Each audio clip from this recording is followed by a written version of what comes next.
Hey folks, it's Marvin Cash, the host of The Articulate Fly. On this episode, Mike Tayloe of Fins West and Katabatic Consulting returns to the podcast. Mike recently moved back to North Carolina after many years in Colorado. Tayloe and I catch up, and he shares what's next for Fins West and Katabatic. I think you're really going to like this one. But before we get to the interview, just a couple of housekeeping items. If you like the podcast, please tell a friend, and please subscribe and leave us a review and rating in the podcatcher of your choice. It really helps us out.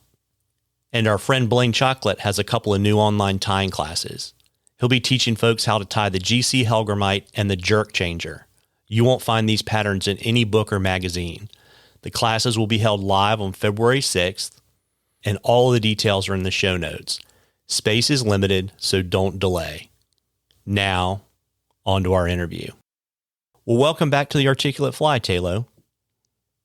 Hey, Marvin. Thanks for having me, man. I always enjoy sitting down and chatting with you. Yeah, absolutely. You know, the last time we were talking, you were in Colorado and I was here in North Carolina. We were having a horrible time with the satellite internet trying to record the interview, and now you're back here. I know it had been on your radar screen for a long time that you and your wife wanted to move back east, but tell us how all that came together during a pandemic. Yeah, no doubt. Probably not the best time. And we actually put the brakes on. I mean, we were headed this way. This thing hit.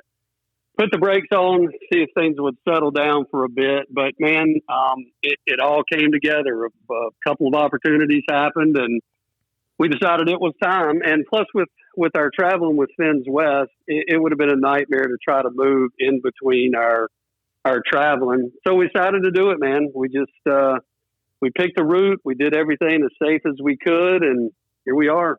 We made it. Well, that's awesome. Any major challenges jump out you want to share with folks?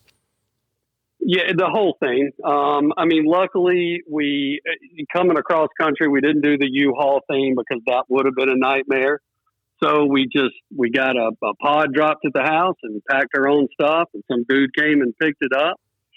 We packed all the animals in the trucks and loaded the boats and kind of picked our way across the country with our route where, we would stay at a campground, or we would do a VRBO cabin and just did the safe thing, man. Just cooked there, had our food in the truck, and just came across as quietly and quickly as we could. And, here we are. It worked out just fine. Got it. And, for folks that don't know, you actually grew up in the mountains of North Carolina. Why did you come back to the North Carolina coast? Well, we've been, in the Rocky Mountains for 25, 27 years or so. And if we were going to do this big midlife cross-country change, we were going to do the big change, meaning not go back to the mountains and do the coast thing. But again, I went to school down here. We had a place down here on the Outer Banks. So, really, I just wanted to get back to the water. Got it. I figured maybe you just wanted to thaw out a little bit. Well, there were 4 reasons we moved back, and that was one of them. I'll tell you, the winter was my favorite time of the year. And as you know, we spend our time in Antarctica and up on Everest. And the older you get, shoveling snow and playing in the snow, it just doesn't get any easier.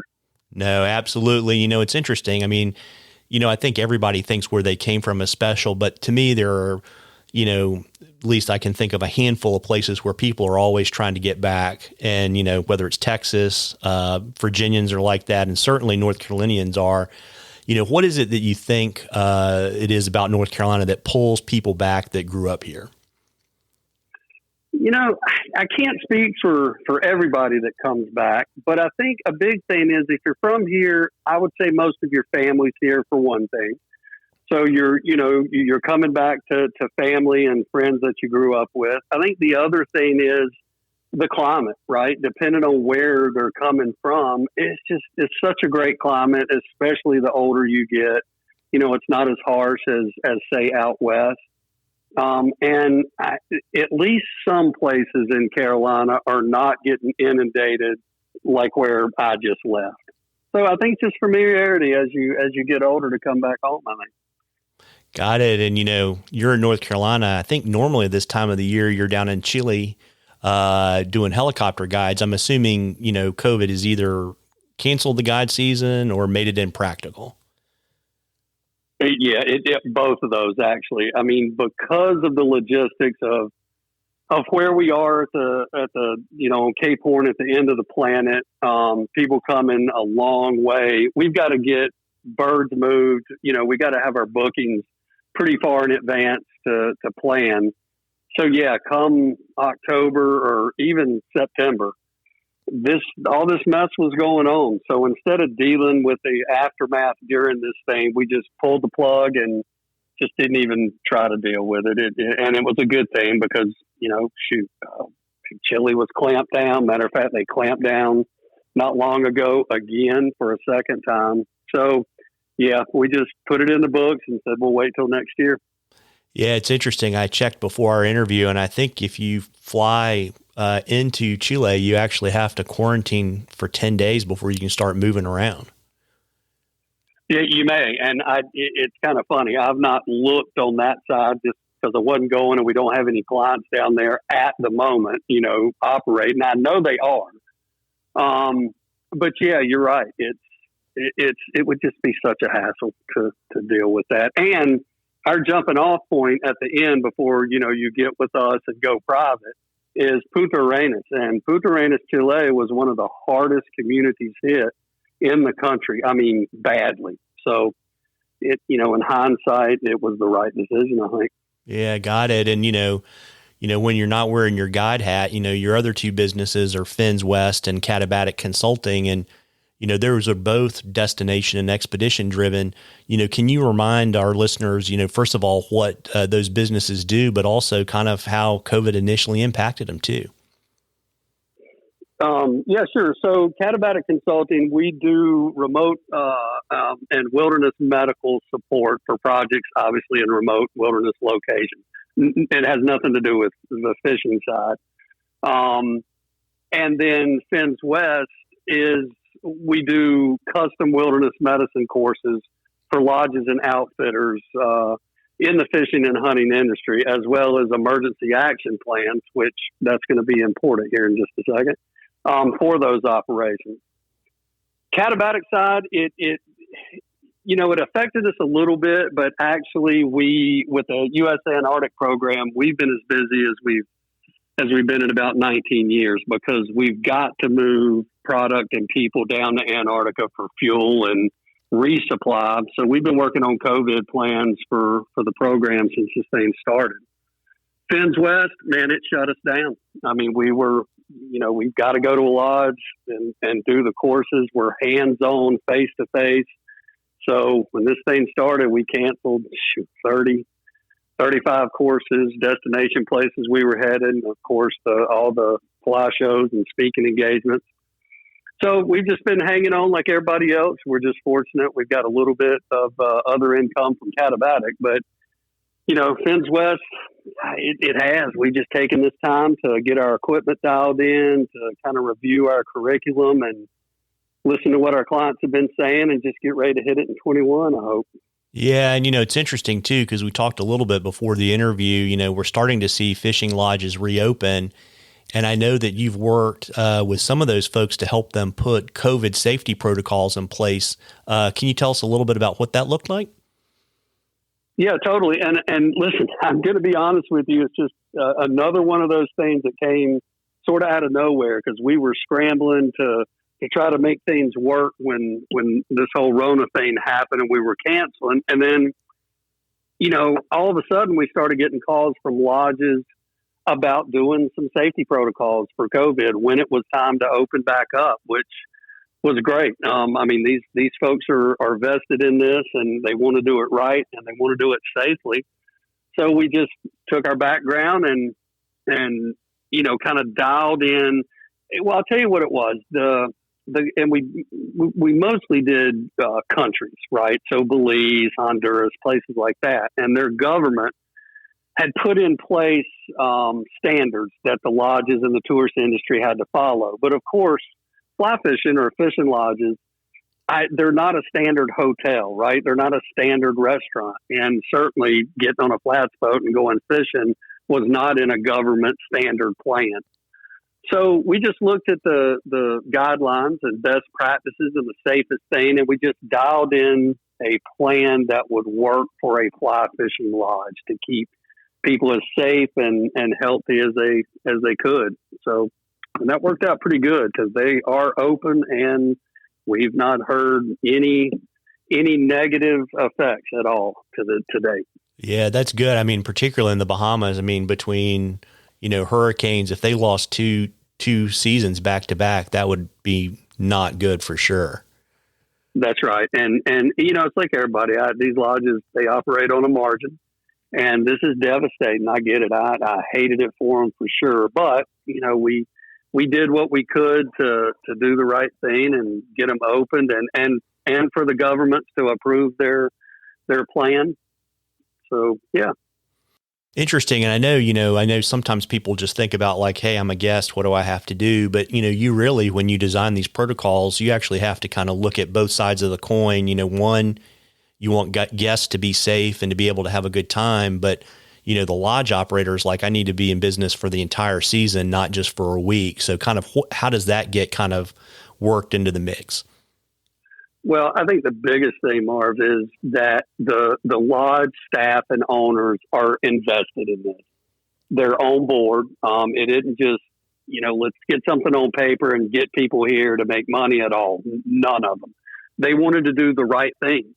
And they just, enforce is not the right word. They made sure that these safety protocols were followed. So I think that's the biggest thing, having the lodge owners and staff vested in the plan. And, the plan, you do notice it. I mean, there's people not all jammed up together celebrating their tarpon and their permit catches.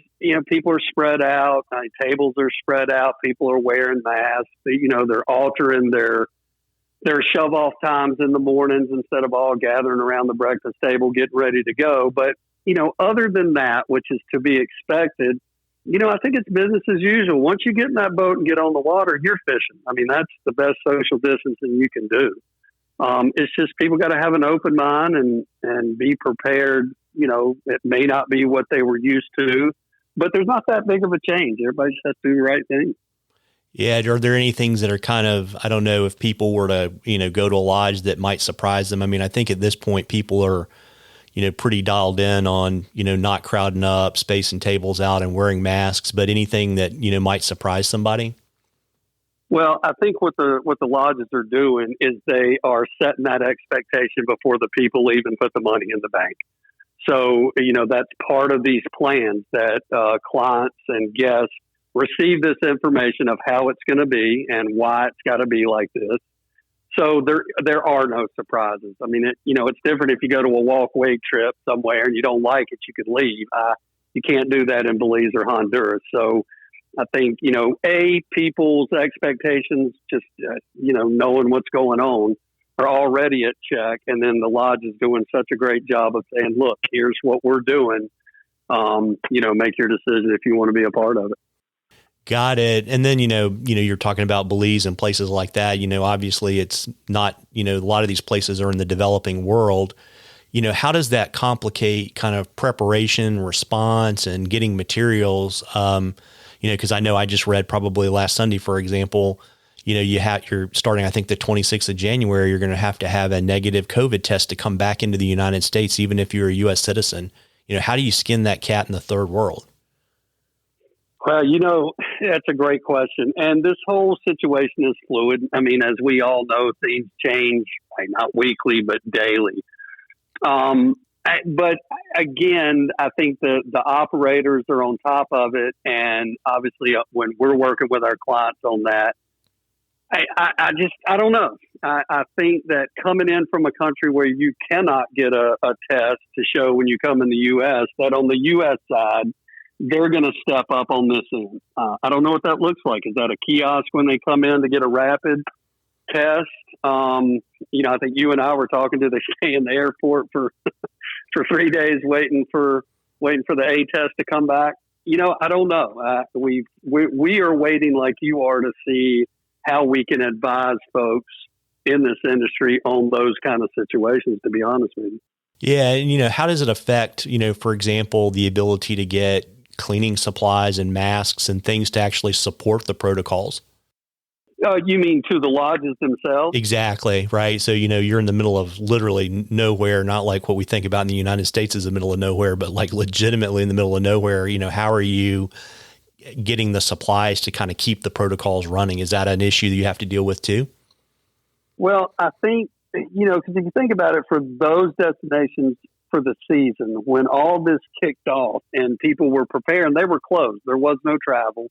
They were just preparing and dealing with the eventuality that they were going to open back up. And that's where they put these things in place. I mean, instead of ordering, 10 masks, they ordered 10,000 to have at the lodge or the organization. So it was pre-planning, but again, it has also changed. Meaning, in this pre-packet stuff they send, it's like, hey, bring, just like anywhere, just like when you go to a remote location, these lodges say, listen, there's not a hospital, within 100 miles. Bring your own, over-the-counter medications. Prepare for, being remote. They do the same thing here. Bring your hand sanitizers. Bring your mask. Get your medevac insurance. Have that in place. So it's different without a doubt. There's no doubt. It's a pandemic versus, somebody getting sick at a lodge from, whatever. But you plan accordingly. You do the same. Got it. And, you kind of brought this up a little bit. How are the travel insurance companies responding? I guess there's really kind of two issues, right? There's the trip cancellation component, and then there's the medical insurance component. Have you seen them kind of step in to kind of help balance out some of the risk? Well, I think now that the travel insurance industry have got a handle on it, right? But in the beginning, no, it was like everybody. Whether it was a car dealer right up to a hospital, this just blew the sides out. Nobody had a handle on a pandemic that swept the world.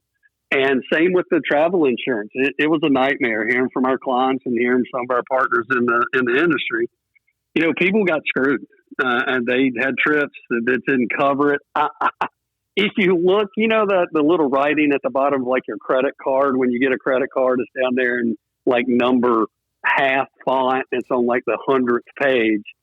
Some of the travel industry places, insurance places had a clause in there that if a worldwide pandemic broke out, and it never meant anything ever. Well, it did, 10 months ago. But I think now, I believe, I'm not a travel insurance guy, but from what I'm hearing, that there are some policies, I believe, that you can put into place for cancellation. But then folks like GR, Global Rescue for Medevac Insurance, they've been at the top of their game since day one, right? That's what they do. You get this insurance, something goes sideways, they have the things in place to get you help, get you treated, get you back. So that's critical in traveling these days. And I don't mean to a foreign country. I mean about anywhere. Travel medevac medical insurance is key because it's such an unknown.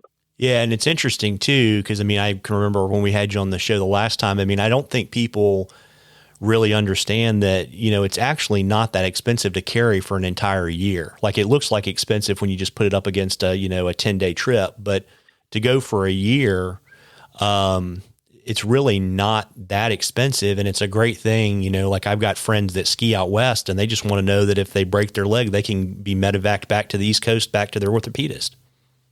Well, and that's right, man. And listen, to be honest with you, even a single trip, it's your life, once in a lifetime trip to Kamchatka or to the Seychelles. Actually, if you put it up against what it would cost without it, it's nothing. It's a drop in a hat, but you're exactly right. The policy doesn't actually have to be you're in the Seychelles and they fly you back to the United States. They walk through the whole process.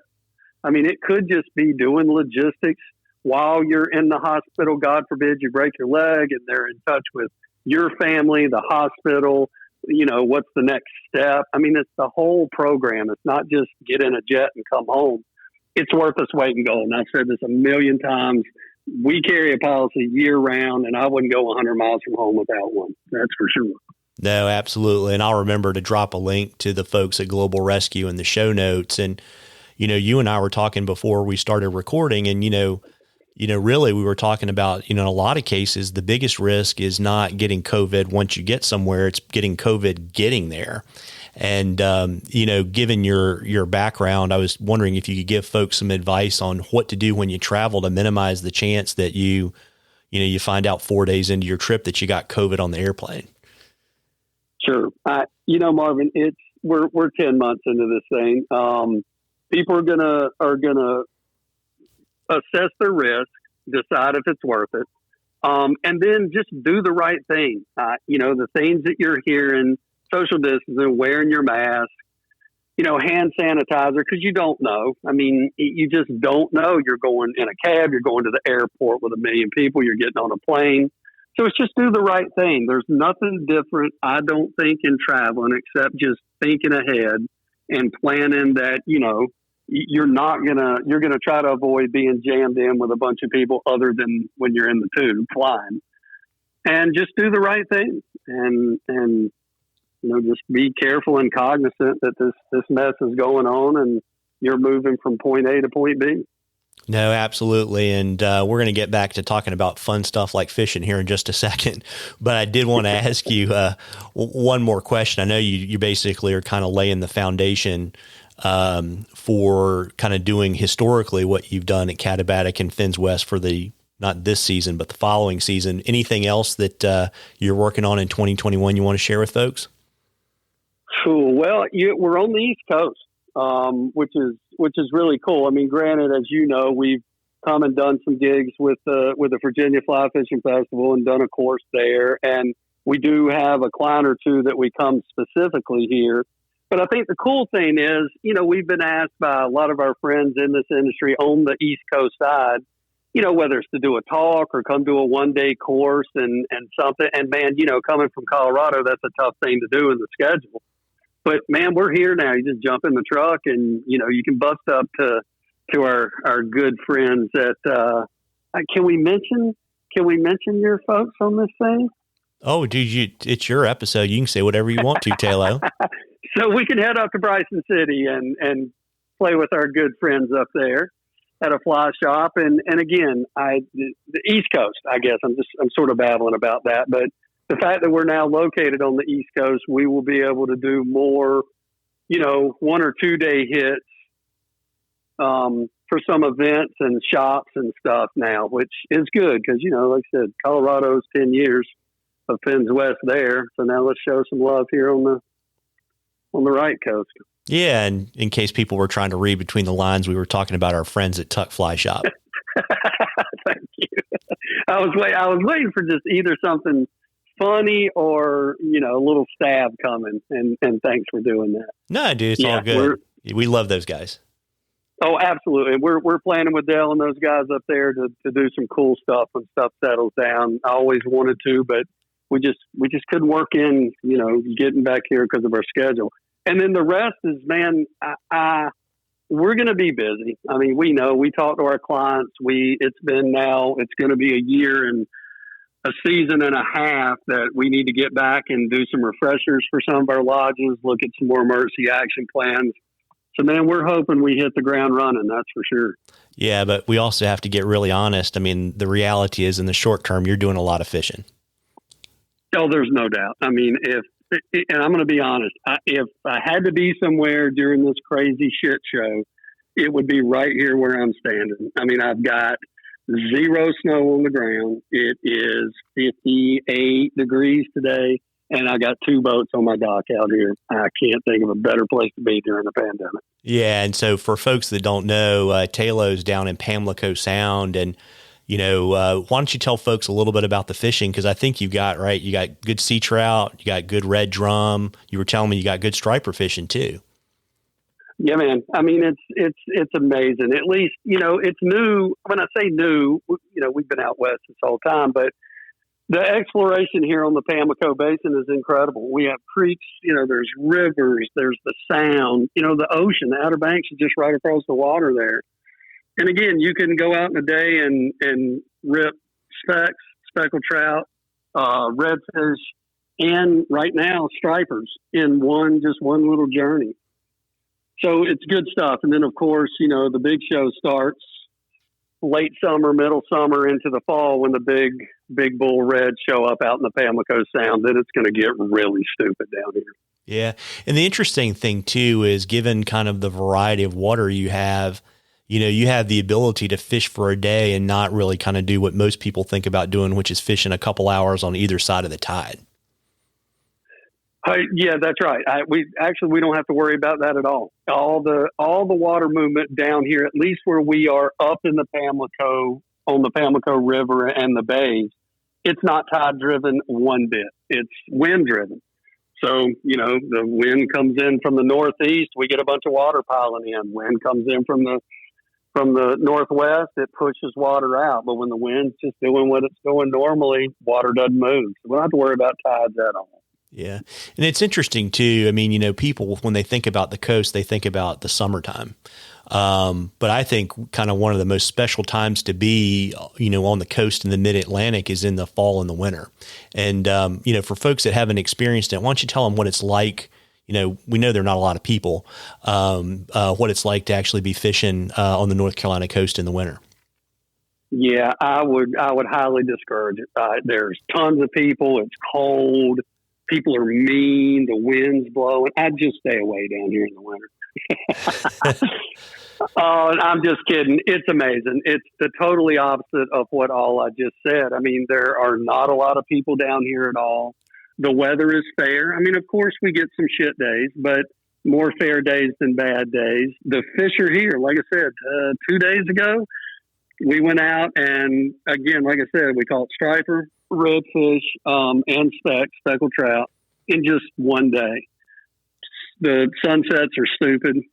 It's quiet. It's just great. It's just, you don't have all the hubbub. We don't have any hubbub where I'm at here, but just the environment, come wintertime, you can still fish. And there's we were talking before, I was very surprised before we started recording. I looked out the window and there was a boat in front of my house. That's the first boat I've seen on this bay. And I'm not kidding you, probably 2 weeks. So that's the other good thing. Yeah, absolutely. So, I know down around South Carolina, one of the big pluses for kind of late fall winter fishing is that the water gets really, really clear and the fish pot up. What's the fish behavior like on Pamlico Sound in the winter? Yeah, I got you. So it's a little different than our brothers to the south and sisters in that sight fishing up here. Now, granted, I'll talk about the potting up thing in a minute, but the sight fishing up here is not like it is just right down the road, right on the Crystal side of, say, Wilmington and Core that are affected by the tides where you're literally sight fishing. We've got tannic water up here, right? So fish rarely tail here when they're eating just because they just scoop and go. But they do exactly what you said. Like I said, the stripers school up as well. So when you get into them, you're in them. The reds, you just got to find the habitat and where redfish would be, but you're not really sight fishing, except for not many people do it to begin with down here, right? I mean, fly fishing in general up in the upper Pamlico, of course, people do come here to fly fish. I mean, it's kind of the secret, but there's not a big, what do you say, big industry? I don't think industry is the right word. Anyway, fly fishing is not like it is to the south of us at all, but the potential here is unbelievable for these fish on the fly. But again, they do. When the reds come in, they're schooled up. They're here. The water does get clear like it does, down south of us here. And yes, just the bite it's the water cools down, 50 degrees, 47 degrees. So it's, the fish slow down on the bite in the wintertime. So, yeah. Yeah. And at the risk of grossly generalizing, are you kind of fishing for these kind of on intermediate sink tips and sinking stuff to kind of get it down a little bit and fishing slow, or kind of what's the general tactic? Well, I tell you on the fly, and again, I am also, when I say new to the area, I just have not spent this kind of time here. Even growing up, being from the mountains, we would come down and either be on the Outer Banks proper or just come up to visit somebody to fish. But all my folks here, my buddies that guide and fish, I hadn't thrown a sink tip since I moved here. Now you go up on the Roanoke River, big striper fishery. You need to. It's deep. I mean, shoot, anywhere here, there's nothing deeper than 15 feet on the bays, on the Pamlico, and on the Sound. It's very shallow. So, man, we're throwing floating line. I will tell you what I've been doing. I've been pitching a little split shot. I'll throw a game changer, throw just your basic shrimp patterns and stuff like that for the reds and for the specks. But if I need to get down, there's a little divot or a little ditch. Instead of going to all that, I'll just pinch a little piece of split shot on just to get it down if the fly's not weighted. And just fish it, to be honest with you. No, that's great advice for people just to kind of get a flavor for it. And it's funny because I heard you say you had two boats on your dock, which means I know the answer to the next question I was going to ask you is, did you get boat fever? And it sounds like you did get boat fever. Yeah, I had boat fever before we even got here.